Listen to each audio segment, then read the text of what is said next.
La mer est à l'origine de la vie sur Terre. Depuis la nuit des temps, l'homme la regarde en s'émerveillant et vit aussi de ses ressources. Cependant, son équilibre est fragile et menacé par les activités humaines. Les scientifiques ont notamment découvert que les océans s'acidifient. Depuis longtemps, on sait que certaines substances, comme du jus de chou rouge, changent de couleur si le milieu est plus ou moins acide. Les scientifiques ont même créé une grandeur appelée pH qui va permettre de mesurer cette acidité. Une solution neutre a un pH de 7. Une solution est acide si son pH est plus petit. Elle est basique si son pH est plus grand. Par exemple, ce jus de citron a un pH de 2,4. Il est bien acide. L'eau de mer a un pH d'environ 8. C'est donc une solution légèrement basique. Quand on souffle dans de l'eau, on s'aperçoit que le pH diminue. L'eau s'acidifie. Un des gaz que l'on expire s'appelle le dioxyde de carbone, appelé souvent par sa formule chimique CO2. Ce dioxyde de carbone peut être d'origine naturelle comme ici, mais c'est aussi un gaz que l'on rejette de plus en plus dans l'atmosphère depuis l'ère industrielle, à cause des industries, des voitures, des avions.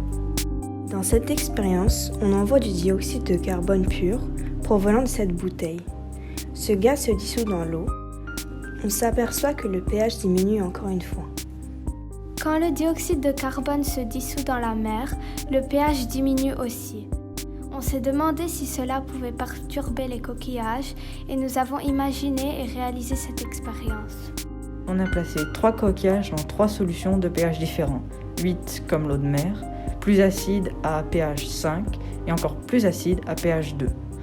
On s'est aperçu que plus le pH est petit et plus les coquillages ont une masse qui diminue. Nous avons eu envie d'en savoir plus en demandant l'avis de spécialistes. Gaël et Véronique Le Cellier font leurs recherches en Nouvelle-Calédonie dans l'océan Pacifique. Ils étudient comment s'adaptent certains organismes marins quand leur environnement change de trop. Ils nous ont appris que les êtres vivants mettaient en place en permanence des mécanismes pour maintenir un fonctionnement normal. C'est ce qu'on appelle l'homéostasie.